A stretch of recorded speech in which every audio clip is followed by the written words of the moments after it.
And so cost efficiency of the money that we expend is very significant and very important. And so while the state did not directly participate in funding contributions for the field campaign itself, the state did begin collaborating with the power company, making nearly $2 million worth of investments into taking that data from the Snowy Field campaign and utilizing it to develop and advance our modeling technologies, most specifically weather mod. And so in the orange, in that modeling category, that's why you see significant growth from that point. The power company had been using this model to guide operations, but really the nexus for our desire to use it, at least as a public agency, was for evaluation purposes, right? What is the impact of cloud seeding? And you really need to understand that to be able to disseminate the cost efficiency of it. And so the state had to begin making significant investments. Not only that, but given we had seen proof that it worked, we all of a sudden now have, several other basins across the state with water supply shortages or needs, who are now, the state is now looking at how can we support and invest in those other basins as well. And so the state has also made significant investments into feasibility and design studies to evaluate how cloud seeding can support the state across other regions. So really, what are the benefits of increased snowpack and subsequent stream flow? And I really like this image because it really does a good job at demonstrating that one single drop of water or one snowflake, can have compounding benefits across the system. And so for us in the state of Idaho, that snowflake starts in the mountain where it provides benefit to recreation. The world's first ski chairlift for wintertime skiing is located in the state of Idaho in one of the basins where we cloud seeding. Wintertime recreation is a very significant contributor to our economy, and so first benefit there. As that snow melts off and starts to run downstream, we get availability of water for our mountainous areas. This is extremely important, obviously, when we're having a drying climate and forested areas plagued by wildfire. That water will continue downstream to contribute to groundwater plant uptake and then moving down into our high elevation streams and into our aquifers. In Idaho, we have a lot of high mountain elevation streams where we have significant fisheries and wildlife, again, many of them that have some level of endangered categorization that rely on these streams. So again, the added benefit of increased snowpack and subsequent runoff is additional water for these as well. I mentioned the Eastern Snake River Plain aquifer, so again, more water flows downstream, more water for that aquifer. But then you start getting into a large level of complexities, right, because of how we use this water. So because of the significant amount of agriculture, both ground pumping and surface flowing, there is a significant amount of interference between hydrologic connectivity between the surface flowing river and the aquifer. And again, managing that conjunctively becomes infinitely more complex. So what is the value and the benefit? Well, more water on the system benefits all of those things in that complex chain. So moving further downstream, the state of Idaho, we have a lot of storage reservoirs that we rely on for both irrigation, agriculture, and a number of other different things. So again, compounding benefits. That water may be used by irrigation, it may go back into the aquifer when we have runoff, but it will keep going downstream to support the fill of our reservoirs, hydropower generation down the way, along with a number of different fisheries and water quality. Like many other areas of the world, we definitely deal with water quality issues. And so again, to answer that question, that we often get asked, what are the benefits of increased snowpack and subsequent stream flow? It's a significantly complex question. So how are we analyzing cloud seeding, right? The validation aspect is something that everybody is sort of interested in. And it's really a three-pronged question for the state of Idaho. And that starts with, what is the amount of increased precipitation from cloud seeding operations, right? How much did we increase that snowpack? In Idaho and across most of the programs in the northwestern US, historically we've utilized a target control or a statistical type analysis. So comparing climatological data from one basin that is very similar to our target basin, developing a relationship, and then measuring the percent change when you start cloud seeding. And that percent change is largely what we've attributed to an increase in precipitation.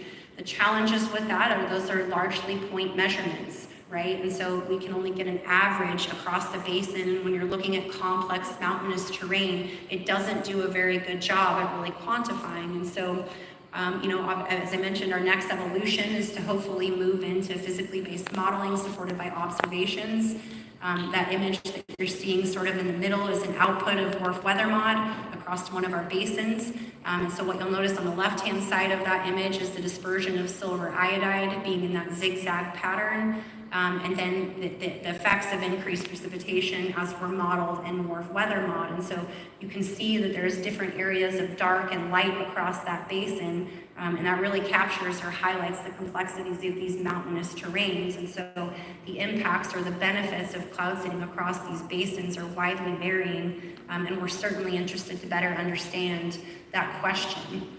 But that's only one step in that question, right? So you increase the precipitation, but really we're interested in the cost efficiency. And so that really comes down for us at least to a water volume. And so, well, you increase the precipitation and snowpack, but what does that equal in a water volume? And I think as many of you would probably acknowledge, that's a bear of a question to answer, because there's different types of snowpacks, which means different water content in snowpack. And then once that snow starts to melt off, there's a number of different physical processes that will occur as that water flows downhill. So evapotranspiration, groundwater saturation.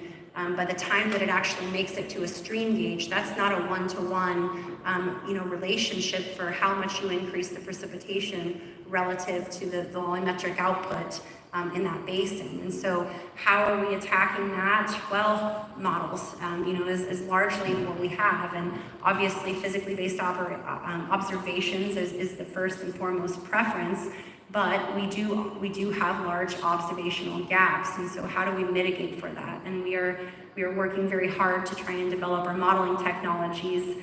Hopefully a WRF-based model that will be easily coupled with a cloud seeding model so that we can go from that conversion of increased precipitation to a volumetric output. But then going back to the state agencies, and for a lot of us, how does that affect basin hydrology and use? And so first step, you've determined the increase in precipitation, the volumetric output, and now where does that water go? And so that's really where we're at in the state of Idaho, given the complexities and a lot of the advancing research that are currently happening to support the first two steps of that question. And so currently we do have a pretty well-developed water regulation model, and how we are looking at that right now is by essentially just taking some ranges of increased water supply and trying to understand how that affects our system. So regardless of where that water supply came from, for example, if you built a pipeline, if you trucked it in, if you cloud seeding it in, it doesn't matter where the water supply came from. If we add an increase in water volume to our system, how does that impact our system? And that is very significant for our stakeholders to understand, in that while we do have some good evidence from target control and some of our modeling outputs, we can at least look at a range of what increased water supply would affect, how that would affect our system. So moving forward into the research and development, one of the things that I haven't mentioned yet is when the state first began its contributions. The state's initial contribution, when I began with this program in about 2018, our annual program budget was about $700,000. Today, our average annual budget is in the neighborhood of $5 to $7 million. So significant growth. And a lot of that has been in research and development to further understand how cloud seeding impacts our basins and how we can become more efficient. So some of the other research aspects that we're working on are different seeding agents. So liquid propane, for example, we have had some operational projects. There has been some evidence to demonstrate that it can nucleate ice at warmer temperatures. It doesn't rely on orographic winds, so it must be dispersed in cloud, and it is less costly to operate. And so this is not something that we believe would replace our existing infrastructure, but more support as an enhancement tool to our different projects and programs as it can work at different temperature ranges. And given that it doesn't rely on orographic winds, it may open up our opportunities to look at cloud seeding in different regions. And so this liquid propane project was actually one of the first research projects where we began collaborating with other states. And so this is very significant because we sort of get to a point in the state of Idaho where we've made large investments into research that really support the broad community. And I think there's some sentiment in our state that why don't we have support, right? Why aren't there other communities investing in this research? Because they equally have a need to understand some of this. And so for the state of Idaho and the state of Utah, that this partnership is very significant, right? Because it's the first time that two of our states have come together to advance some of this research. And Utah, the state of Idaho and the state of Utah being the two largest programs in the United States. So further on to that collaboration, our states have started looking into the use of silver iodide. We've heard from other folks, that there is maybe concerns for using silver iodide as a seeding agent. And in the state of Idaho and a lot of our programs, we largely haven't considered it to be a concern, and that is because of concentration, right? Any material out there, the effects of that material on your environment, on human health, on a number of other different things is going to depend on the concentration. And so for some numbers, for example, our flares are about 15-gram flares, so a couple ounces, if you will, of silver iodide being released on a seeding mission. And so I often like to describe this to folks. If I gave you a small ramekin or a small cup of a powder and I dumped it out of an airplane over a large basin, what's the likelihood that you'd ever be able to find 2 particles of that same container in one area? And so that's, again, largely why it's the concentration issue. We don't feel like it could ever accumulate, but that's not to say that as more projects and programs come online and we start growing, that may not be an issue. And so I think we have an ethical obligation to be responsible to the public and to ourselves to answer these questions. And so this year is the first time that all of the different agencies in the United States actually came together to assess the use of AGI for cloud seeding. That has been done through the North American Weather Modification Council, which is essentially a consortium of 28 different states and public agencies who participate in cloud seeding. And so again, this is very significant because we are finally getting these collaborations to move forward some of these research questions, which oftentimes can be limited either by policy or by funding or by a number of different complexities. So last few things I'll wrap up with, some of the other things that you're investing in, modeling improvements, I've talked about quite a bit, but you obviously need data, observations, tools, and technology to improve those models. And so how do we get that data? How do we improve our observational network? That's very costly. And so then we start looking at who else could benefit from this, who else would be interested in these observational networks so that we can all benefit from this data and move forward. And then obviously aerosols we've talked about, largely within our models. The Snowy Research Project, for example, only looked at aircraft primarily. So there's still a number of different things that we recognize that we need to improve in our models and the model physics and understanding aerosols and how they work in our projects and programs. And we're really trying to advance some of that research within our state. So wrapping up, I'm just going to provide some of the key points with regard to program administration, which I feel are really what create the most complexity. And I've spoken on this quite a bit already. But program funding, again, our states rely on the availability of public funding, and these states have obligations to manage a number of different responsibilities beyond water, even though water is really, most industries rely on water. Then you add in the complex water management. You have multiple administrative boundaries. So how do you manage water systems across those different boundaries? Again, I've made this comment numerous times, neither water nor weather adhere to those boundaries. And so if you look at the United States, we have a lot of boundaries. And so managing those systems becomes infinitely more complex, and we have become infinitely more reliable on these collaborations to come together and advance. Long-term monitoring and evaluations. These are things, again, as public agencies, we must be responsive of the quantitative analysis for cost efficiency, but also ensuring that we are not having any environmental or public health and safety considerations. And so to do that, again, we have the long-term availability of data. We need data, tools, technology to really conduct this long-term monitoring and evaluation. And as a state who is just now, kind of getting into cloud seeding, this is a lot to take on and understand. So relying on those collaborations and partnerships becomes very significant. And then obviously the public interfacing and communicating all of this to the public and helping them understand, especially in the face of misinformation today. So my last slide today, I just wanted to wrap up with this key point in our projects and programs and largely why I feel we've been successful and hopefully in alignment with some of the reasons why we're all here today.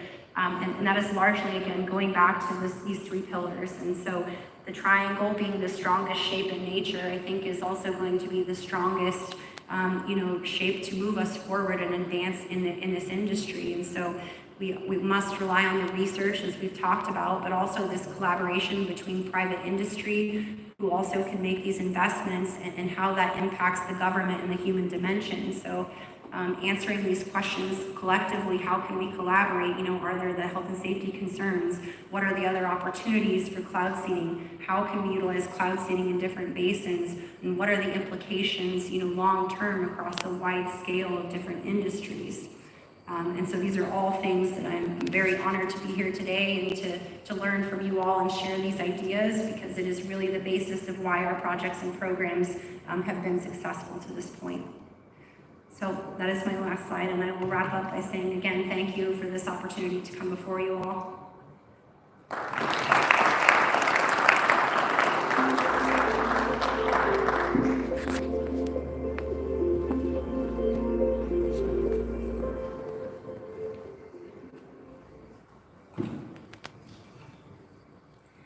Thank you, Ms. Golden, for your valuable contribution. Next, we have Ali Abudhabi, professor at the High Mountain Geophysical Institute of Russian Hydrometeorological Service.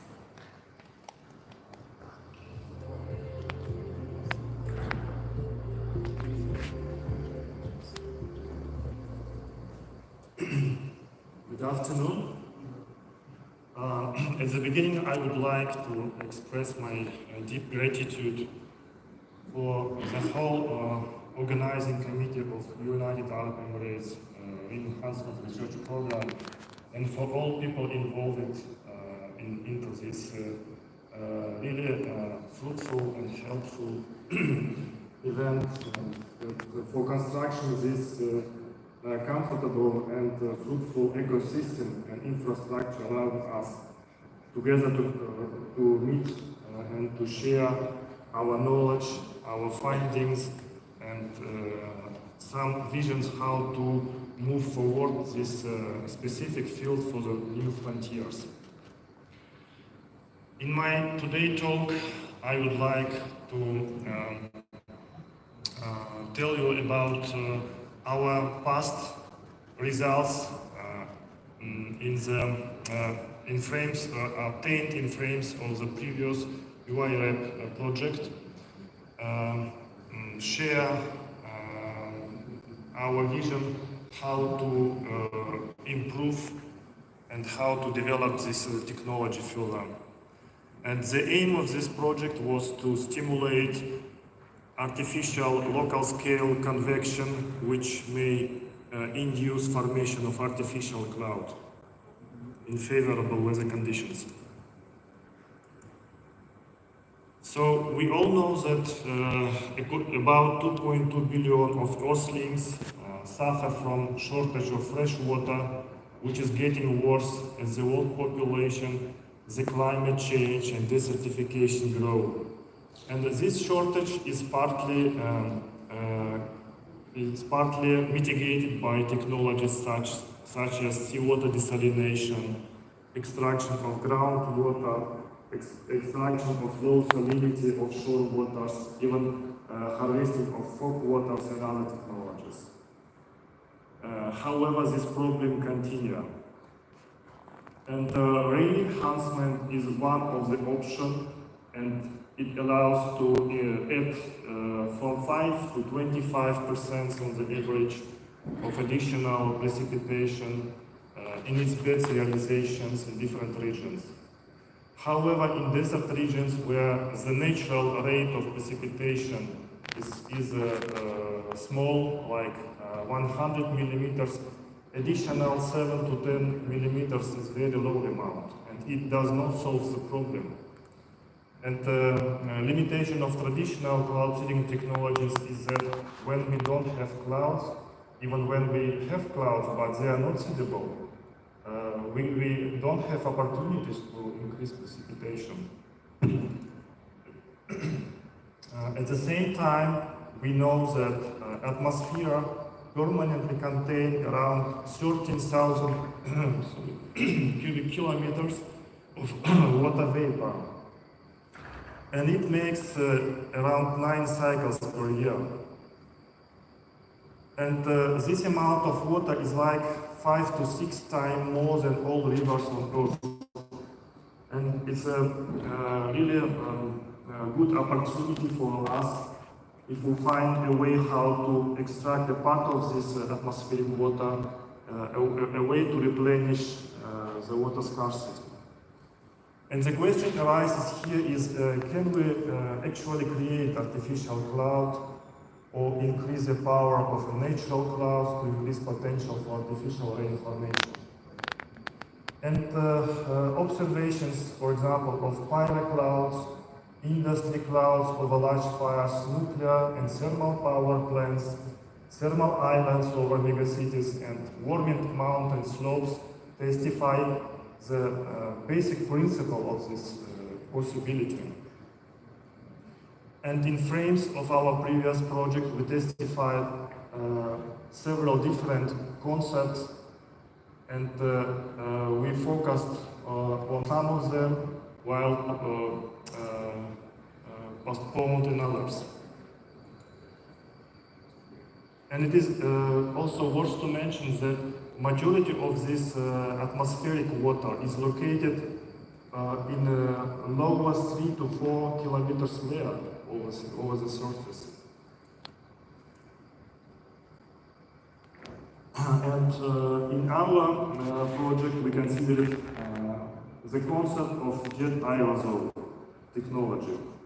It's based on the use of turbojet aircraft engine and special devices to rotate the output jet of the engine upward in order to create the artificial updraft.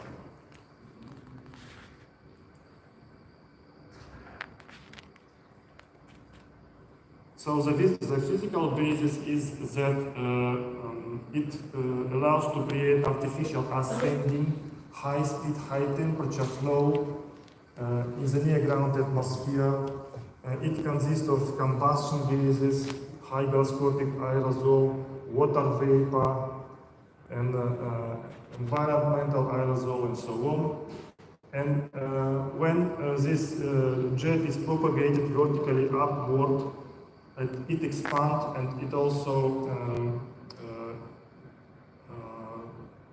there is an impact of side wind and so on, and the buoyancy is decreasing with height. And the purpose of adding hygroscopic aerosol, different types of hygroscopic aerosol, is not only to trigger droplets formation, but also to enhance the buoyancy of vertically ascending artificial air. And in favorable weather conditions, such high energy updraft may trigger formation of artificial cloud. And this is the illustration of the field site. It was in United Arab Emirates on the highest Jebel Jais mountain. And here you can see the main carrier buoyancy jet produced by the engine, and additional 2 jets produced by fog cannons.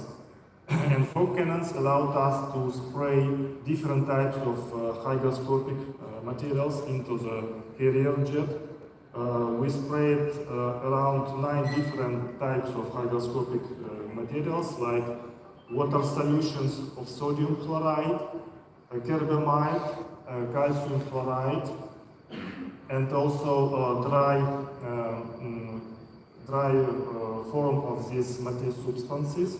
We used a milling system, and also we tested a novel sealing material developed by Linda Zhu team and Khalifa University.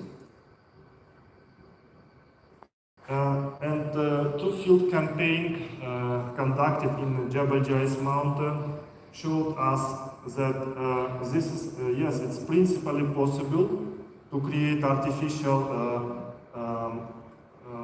small volume, short-living and semi-transparent clouds.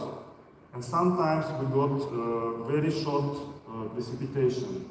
But it's not of practical applicability. It does not solve the problem. And there are several reasons behind that.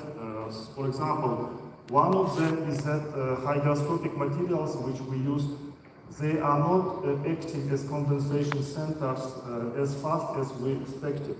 And therefore the energetic feeding to the ascending air is not that fast. And also the dry air, local atmospheric conditions, they prevented the action of this technology. But the first campaign was very, especially dry atmosphere, while second one we got much more favorable weather conditions. And here you can see some indications of artificial cloud medium observed during experiments. This is the table showing us different types of hygroscopic materials that we use. For example, calcium chloride starts condensation at a very low humidity from 6% of relative humidity, while others starts condensation later.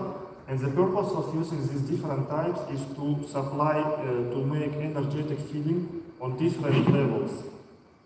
And different levels below natural cloud base. This was one of the very dry conditions day. And despite of that, 11 minutes later, we saw a lot of condensation trails in a clear sky atmosphere before experiment. And here too, you have different signatures of artificial cloud medium. This is another day. We see quite high vertical propagation of the updraft and condensation trails, comparing to the nearby summit of mountain summit. We assessed the height more than 1 kilometer in the vertical dimension, invisible channel and in infrared channel. And this is the illustration how dry atmosphere can be here. The radiometer data showed us extremely dry atmosphere. It was a characteristic of our first field campaign. It's prevented a lot the efficiency of this technology. I don't know why, but the video doesn't work. And we were surprised to know that the updraft formed by the engine is actually a vortex, well-developed vortex. And it makes the updraft more stable and resistant to the side wind. And it is very important.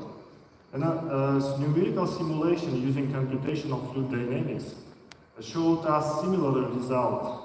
So natural field experiment against simulation was very similar.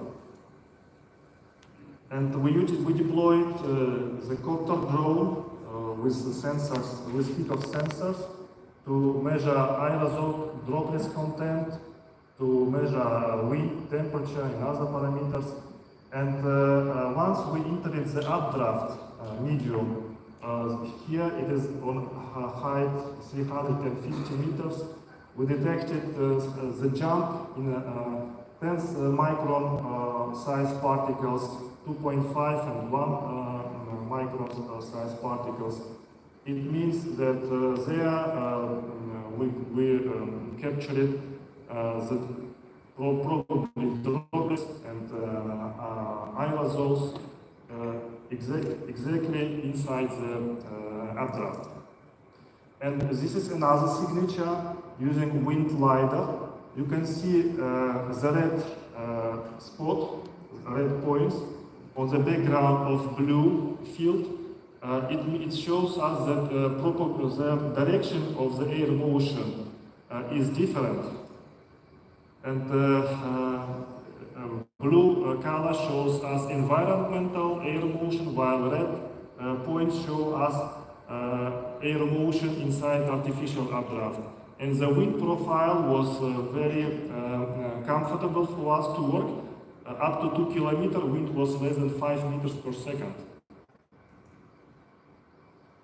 This is another situation, and again we saw semi-transparent, short-living artificial clouds over the field side. And we also captured differences in action of novel seeding materials against sodium chloride and calcium chloride. And the artificial cloud medium probably was denser with novel material, rather comparing to other types of high hygroscopic substances. And also we detected some interesting features, like for example, when there are small natural clouds and the updraft, the artificial updraft is acting. So those small natural clouds started moving toward each other, like entrainment of the ambient air, and existed small clouds, and we observed some swirling and moving toward each other. This was one of the interesting findings.